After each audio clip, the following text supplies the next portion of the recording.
Assalamualaikum warahmatullahi wabarakatuh.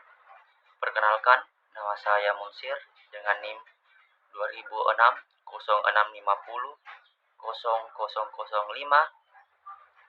pengampu mata kuliah pengembangan media pembelajaran BSAP Dr. Sirajuddin Saleh SPD MPD. Nah, pada kali ini saya akan membahas tentang prinsip dan karakteristik penggunaan media pembelajaran. Nah, pertama-tama, apa sih itu media pembelajaran? Nah, pengertian media pembelajaran secara umum adalah alat atau sarana atau perantara yang digunakan dalam proses interaksi yang berlangsung antara guru dan siswa untuk mendorong terjadinya proses belajar mengajar dengan tujuan untuk memperoleh pengetahuan. Nah, untuk memperoleh pengetahuan itu sangat penting dalam perantara, dalam media pembelajaran. Keterampilan serta memantapkan apa yang dipelajari dan membantu untuk mencapai tujuan pembelajaran yang berkualitas. Nah, pembahasan selanjutnya yaitu prinsip media pembelajaran. Yang pertama, media yang akan digunakan oleh guru harus sesuai dan diarahkan untuk mencapai tujuan pembelajaran. Nah, guru tersebut harus mengajarkan kepada peserta didik harus sesuai dengan apa yang menjadi materi pada hari ini. Nah, begitu. Medianya harus sesuai. Nah, di sini juga tenaga pendidik harus benar-benar mengkaji atau menguasai materi sebelum mengajarkannya kepada siswa atau mengajar siswa sesuai dengan apa yang menjadi materi pada hari ini, yaitu harus menguasai media pembelajarannya, harus menguasai perantaranya. Yang kedua, media yang akan digunakan harus sesuai dengan media pembelajaran. Nah, ini juga penting. Media pembelajaran harus sesuai dengan materi pembelajaran. Contoh, dosen mengajarkan tentang kira-kira sistem tata surya. Nah, media pembelajarannya harus dengan sistem media tata surya juga. Contoh, media visual cocok itu dengan tata surya. Yang penting saling berkesinambungan lah antara materi pada hari itu dengan media pembelajaran. Nah, yang ketiga, media pembelajaran harus sesuai dengan minat, kebutuhan, dan kondisi siswa. Nah, di sini juga guru harus mengerti apa-apa kebutuhan dari siswa. Nah, karena pengetahuan, keterampilan masing-masing siswa itu berbeda satu sama lain. Yang keempat, media yang akan digunakan harus memperhatikan efektivitas dan efisiensi. Nah, ini sangat penting, efektivitas. Nah, apa tujuannya yang harus dicapai? Itu yang dimaksud dengan efektivitas. Sedangkan efisiensi, ini harus efisiensi sama sih dengan efektivitas. Efisiensi waktunya harus tepat.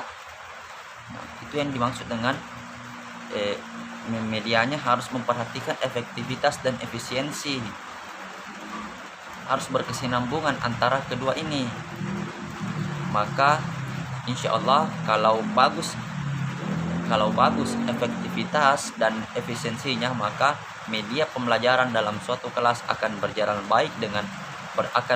baik dan lancar. Nah, kita masuk ke pembahasan berikutnya, yaitu karakteristik media pembelajaran. Nah, karakteristik media pembelajaran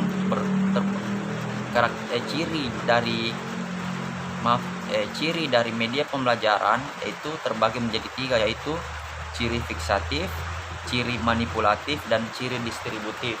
Nah, yang pertama, ciri fiksatif, yaitu menggambarkan kemampuan media untuk merekam, menyimpan, melestarikan, atau merekonstruksi suatu peristiwa atau objek. Yang kedua, Ciri manipulatif.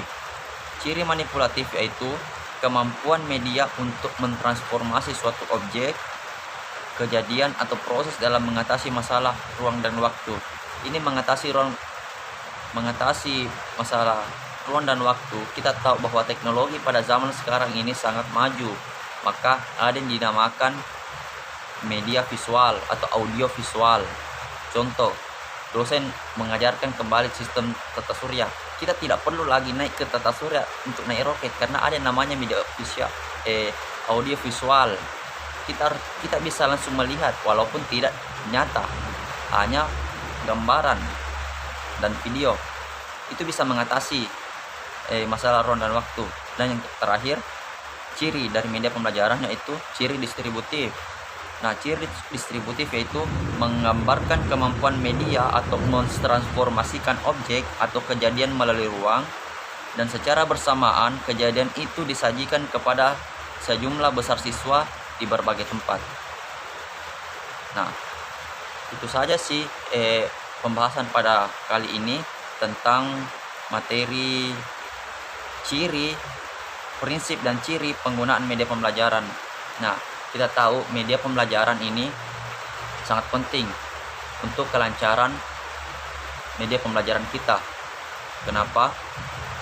Karena ini menjadi faktor pelengkap antara siswa dan murid, karena media pembelajaran bisa diartikan juga sebagai perantara, sebagai pelengkap pembelajaran dari suatu kelas. Nah, jika tidak ada media pembelajaran, maka siswa dan murid atau tenaga pendidik dengan siswa akan, maksudnya kuranglah, tidak efektivitas dan efisien yang kita tadi bahas pada materi tentang betapa pentingnya itu media pembelajaran. Kita harus memperhatikan juga efektivitas dan efisiensi dalam suatu pembelajaran.